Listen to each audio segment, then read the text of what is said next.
ये कथाएं सुनाई जाती हैं, सत्संग सुनाए जाते हैं। इस काल ने हमारे को कितनी पीड़ा दे रखी है। एक किसी भी पशु पक्षी के जीवन को आप देखिए, सर्दी का मौसम, जनवरी, दिसंबर जनवरी का महीना, और कुत्ते तथा कुतिया की योनि प्राप्त हो, शरीर प्राप्त है। गली में बाहर बैठा हुआ है, ऊपर से शीत लहर चल रही है, कभी हल्की हल्की वर्षा भी हो रही है, कभी तेज भी हो रही है, ओले भी गिर जाते हैं। और उस प्राणी को कहीं छुपने को स्थान नहीं है। जब वो 8 कमरे बना करके 8 कक्ष की कोठी में रहता था, 4 नीचे 4 ऊपर, फिर तीसरी अटारी, कारों में चलता था। एक परमात्मा के नाम बिना, प्रभु की भक्ति के बिना आज वो नादान प्राणी कितना कष्ट उठा रहा है। सारी रात तो रिहर्सल हुई, सर्दी आई, ऊपर से वर्षा आई, वहां से उठकर भाग गया, फिर ओले आ गए, फिर भाग गया। कहीं पर भी उसको कोई स्थान नहीं मिला छुपने का। खूब पीड़ाएं सहन करी, किसी मोटर गाड़ी के नीचे या बैलगाड़ी के नीचे घुस के उसने अपनी जान बचाई।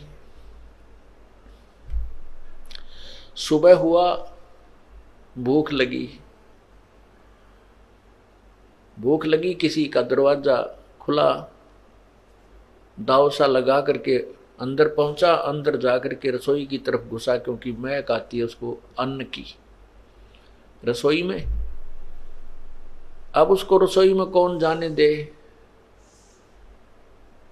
और किसी घर के सदस्य ने देख लिया तो उसको भगवान तो वैसे निकाल दे, और निर्भाग सा उसके लठ मारे, टांग टूट जा, कमर में लग गए तो चिल्लाता हुआ बाहर निकले। फिर वो भूख समाप्त तो नहीं हुई, लेकिन पीड़ा अधिक बढ़ जाने से थोड़ी देर भूख को भूल जाता है। कुछ देर के बाद फिर वो भूख सताती है तो दूसरे घर में जाता है, वहां उसकी किस्मत उसको टूक मिले या लठ मिले। यदि वहां भी उसको लठ मिल गया तो फिर कहाँ चलेगा वो, गांव से बाहर भागता है पूरी स्पीड से। और वहां क्या खाता है, फिर मल खाता है जाकर के, पेट भरने के लिए वो कुत्ता। और जब वो मनुष्य शरीर में था,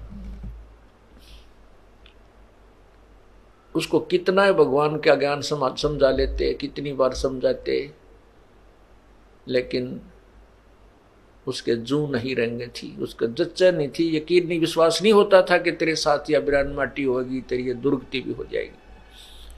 पुण्यात्माओं, हमारी सोच एक जीव की है। चाहे हम कितने बुद्धिमान समझते हैं अपने आप को, चाहे हम कितने ही अक्षर ज्ञान युक्त, चाहे हम MA PhD कर लेते हैं, कितने बड़े डॉक्टर बन जाते हैं, लेकिन हम परमात्मा जैसी सोच, संत जैसी सोच नहीं रख सकते, क्योंकि हमारा क्षेत्र, हमारा जो विषय ही अलग हो जाता है, हमारी लाइन ही अलग होती है।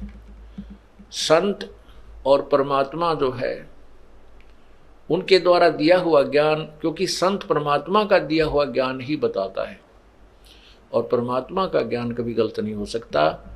हम चाहे अपनी जो बुद्धिमत्ता, जिसको हम पूर्ण मान सके, उसके आधार पर भले ही हम भगवान की बहुत सी क्रियाओं को रिजेक्ट कर देते हैं, लेकिन वो हमारे रिजेक्ट कर देने से वो रिजेक्ट नहीं होती। इसलिए हमने परमात्मा की प्रत्येक वाणी पर ध्यान रखना चाहिए, विचार अमल करना चाहिए, उनको सत्य माननी चाहिए। परमात्मा क्या बताते हैं,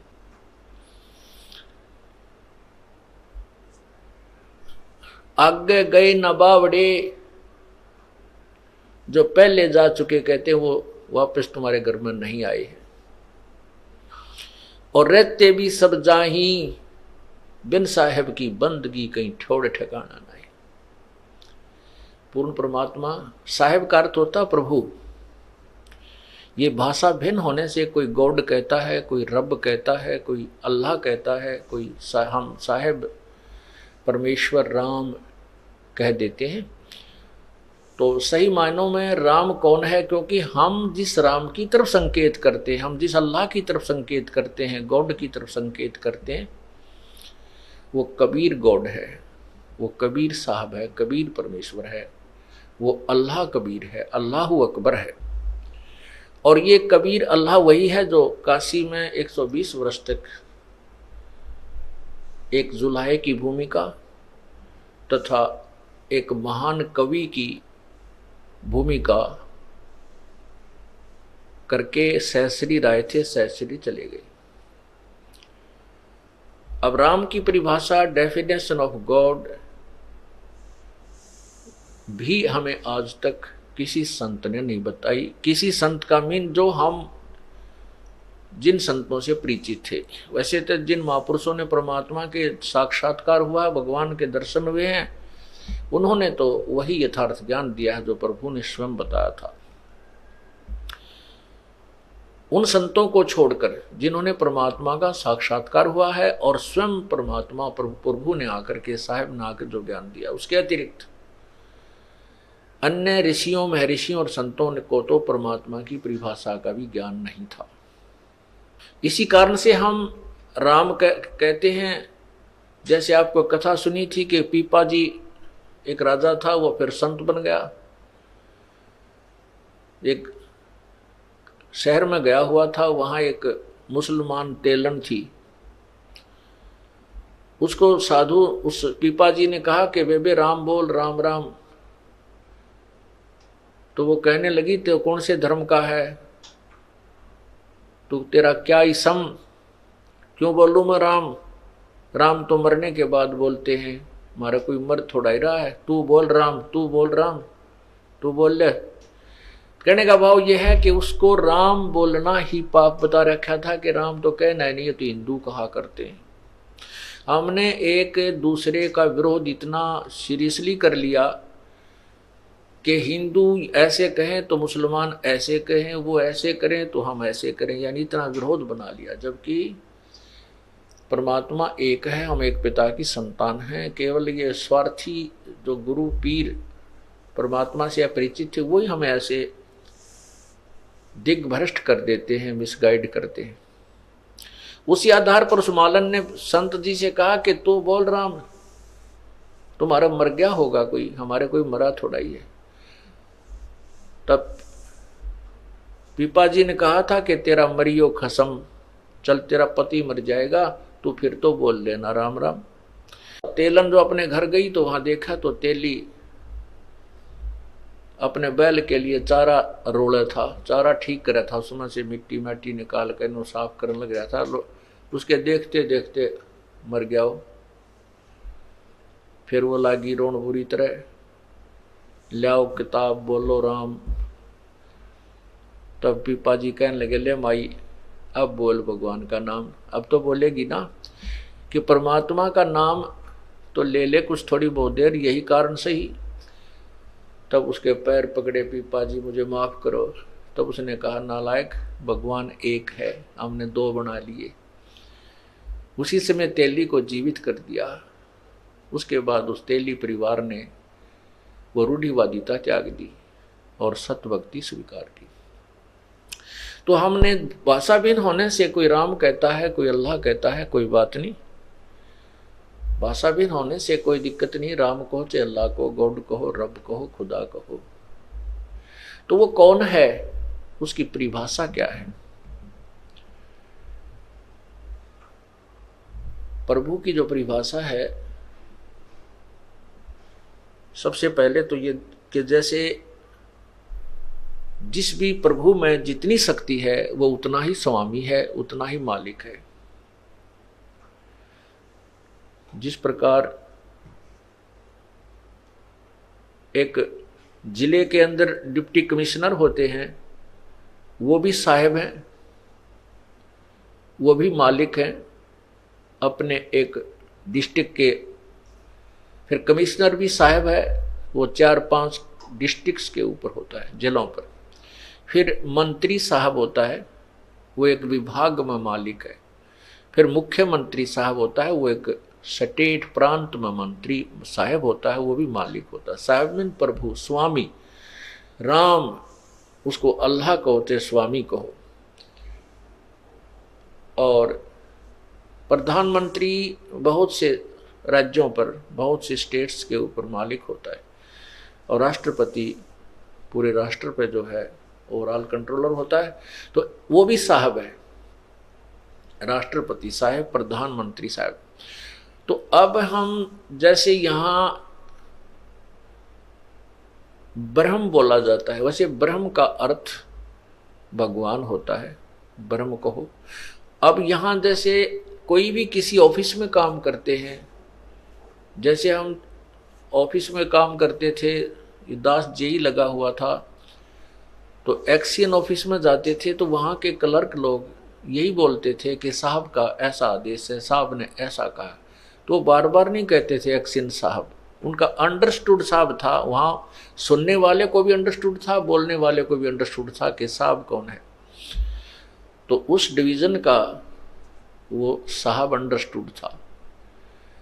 तो इसी प्रकार जैसे यहाँ इस 21 ब्रह्मांड में जो राम बोला जाता है, ब्रह्म बोला जाता है, तो यहाँ जब हम ब्रह्म बोलते हैं, अपने परमात्मा की वाणी में ब्रह्म शब्द आता है, गीता जी में ब्रह्म शब्द है, तो ब्रह्म का अर्थ है 21 ब्रह्मांड का मालिक, जो राम यानी ज्योति निरंजन, ये काल, इसको ब्रह्म, ये भी भगवान है, ईश है। लेकिन परब्रह्म क्यों कहा गया कि इससे नेक्स्ट जो परमात्मा है वो भी नेक्स्ट ब्रह्म, नेक्स्ट भगवान, अगला भगवान। और पूर्ण ब्रह्म इसलिए कहा गया क्योंकि ब्रह्म भी बहुत हैं, परब्रह्म भी बहुत है, उसके अंतर्गत बहुत से लोग हैं, इसलिए पूर्ण ब्रह्म बोला गया। पूर्ण भगवान, पूर्ण परमात्मा, कंप्लीट गॉड, ऑलमाइटी गॉड, यानी वो भी राम है और वो सबके ऊपर परमात्मा। इसलिए ब्रह्म, परब्रह्म, ब्रह्म माने भी भगवान होता है। जैसे ईश बोलते, ईश माने स्वामी। जैसे नरेश, नर जमा में ईश, नरेश राजा को कहते हैं, आदमियों का स्वामी, आदमियों में का मालिक, नरेश। जैसे मृगेश बोलते हैं, मृगेश का अर्थ होता शेर, जो जंगली चौपाए जानवरों में मालिक, उनका प्रधान, उनका स्वामी। ऐसे ही ईश माने स्वामी, नर जमा में ईश, नरेश। ऐसे ही ईश का अर्थ होता स्वामी। ईश है 21 ब्रह्मांड का मालिक, ईश माने भी भगवान होता, ईश। इसलिए इसको ईश्वर, परमेश्वर 3 शब्दों में इसलिए डिवाइड किया गया है क्योंकि ईश माने ब्रह्म, ईश इक्वलेंट टू ब्रह्म, ईश कहो चाहे ब्रह्म कहो। भगवान ईश माने प्रभु और ब्रह्म माने भी प्रभु। और ईश्वर, जैसे हम ब्रह्मा जी को भी ईश हैं, विष्णु जी भी ईश हैं, स्वामी हैं, मालिक हैं, साहब हैं, शिव जी भी साहब हैं। ये अपने एक ब्रह्मांड में एक विभाग के स्वामी हैं, एक विभाग के ईश हैं, भगवान हैं। अब इनका पिताजी जो है ये इनके ऊपर ईश है, इनके ऊपर स्वामी है। तो इस ब्रह्मांड में जो ईश है, ब्रह्म है, ये ब्रह्म है, काल ब्रह्म है, ज्योति निरंजन है, इसको हम ईश मानकर चलते हैं। और इससे बड़ा जो है जो ईश्वर, ईश्वर माने जो भगवानों में श्रेष्ठ, और परमेश्वर जो ईश्वर, ईश माने स्वामी, वर माने श्रेष्ठ, यानी भगवानों में श्रेष्ठ, और सब भगवानों में श्रेष्ठ से का भी श्रेष्ठ, परम श्रेष्ठ। वर माने पति भी होता है, ईश्वर, वर वधु। तो ईश्वर का अर्थ है उस स्वामी का भी, उस ईश का भी पति, मालिक, ईश्वर। और परमेश्वर, परमेश्वर उस ईश्वर का भी परम वर, उस ईश्वर से भी परम श्रेष्ठ परमेश्वर कहलाता है। ईश ब्रह्म, ईश्वर परब्रह्म, और परमेश्वर पूर्ण ब्रह्म, परम अक्षर ब्रह्म। इस प्रकार हमने ये प्रभु की जो डेफिनेशन है ऐसे समझना है। ये तो केवल एक नाम को क्लैरिफाई किया है कि परमात्मा हम किसको मानते हैं। जैसे हम विष्णु भगवान के अवतार श्री कृष्ण श्री रामचंद्र जी को भी राम बोलते थे, भगवान कहते हैं। ये भी स्वामी है, जितना क्षेत्र इनका विभाग है, जितनी इनकी पावर है, इतने राम हैं ये। इनको नकारा नहीं जा सकता। जैसे एक विभाग होता है, उसमें जिस भी अधिकारी कर्मचारी का जितना कार्य क्षेत्र है, जितनी उनकी पावर है, उतने वो साहब होते हैं और उतने वो आदरणीय होते हैं। हमने केवल ज्ञान, हम आपको केवल ज्ञान समझा रहे हैं, ये नहीं कह रहे कि ये रिजेक्टेड है, इनसे हमारा कोई लेना देना नहीं। जब तक हम इस काल के देश में हैं, हम इन भगवानों के अधीन हैं। हमने इनके प्रत्येक मर्यादा का पालन करना है, इनके नियमों के अंतर्गत रहना है, नहीं तो हम दोषी बन जाते हैं। जैसे हम विदेश में गए हों तो उस देश के कानून में हमें रहना पड़ेगा, चाहे हम कहीं वापस आना चाहेंगे तभी आ सकेंगे जब उनकी सब मर्यादाओं में रहते हुए अपना धनी होंगे, वापस आने जोगा ब्योंत कर लेंगे। यदि हम वहाँ दोष कर देंगे तो हमारा वहाँ फिर सजा हो जाएगी। इसलिए हमने इनके यहाँ के जो नियम हैं इनको भी पालन करना है और इन भगवानों का सत्कार करना है, लेकिन पूजा केवल अपने ही परमात्मा पूर्ण ब्रह्म की करनी है। जैसे किसी भी ऑफिस में आप जाइए, चाहे भले ही आप किसी मंत्री मुख्यमंत्री के भी व्यक्ति हो, फिर भी आपको वहाँ के कर्मचारी अधिकारियों को सत्कार ही कर देना होता है शिष्टाचार के नाते, नहीं तो वो उलाहना देंगे कि आपका व्यक्ति आया था और हमारे साथ बदतमीजी की, तो वो साहब वो मंत्री और मुख्यमंत्री भी आपसे रुष्ट हो जाएगा कि तो भाई ऐसा नहीं। तो इस प्रकार हमने कहने का भाव यह है कि हम प्रत्येक मर्यादा को निभाते हुए भक्त बनेंगे और परमात्मा पाएंगे। अब जो प्रसंग चल रहा है, हम इस काल भगवान के जाल में फंस गए और अभी तक हमें इस काल ने इतना ज्ञानहीन बना दिया कि हमें ये भी नहीं मालूम कौन राम है, हम किसकी पूजा कर रहे हैं। अब जैसे मुसलमान भाई कहते हैं परमात्मा अव्यक्त है, अल्लाह निराकार है, मतलब वो अदृश्य है, उसका नाम क्या है? नाम कोई नहीं। स्थान क्या है? कि सातवें आसमान पर अल्लाह रहता है। तो इससे एक तो बात ये सिद्ध होगी परमात्मा साकार है, क्योंकि वो एक देशीय एक स्थान पर रहता है। दूसरा, उनको ये नहीं मालूम कि उसका नाम क्या है। वो अल्लाहु अकबर भी करते हैं, लेकिन अल्लाहु अकबर है कौन? अल्लाह अकबर, अल्लाह कबीर। जैसे भाषा होती है, इसमें कबीर को अकबीर, जैसे अपनी संत भाषा में क्या बोलते हैं, स्थान को अस्थान, स्थिर को अस्थिर, ऐसे एक एक्स्ट्रा ए लग जाता है। जैसे कबीर को अकबीर, अल्लाह को अल्लाहू भी बोल देते, अल्लाहू, अल्लाहू कबीर अकबर। तो अल्लाहू अकबर कहने लगे, अकबर, अकबर का अर्थ भी कबीर है। तो इस प्रकार वो अल्लाह कबीर, ये अल्लाह का अर्थ भगवान कहते हैं, कबीर का अर्थ बड़ा कर देते हैं, बड़ा भगवान। अब वो बड़ा भगवान कौन है उसको डिफाइन कर दिया आपको कि वो बड़ा भगवान कौन है। क्योंकि पवित्र कुरान शरीफ सूरत फुरकानी 25 आयत 52 से 59 में स्पष्ट किया है कि जो कुरान शरीफ का ज्ञान दे रहा है उसको मुसलमान धर्म अल्लाह मानते हैं।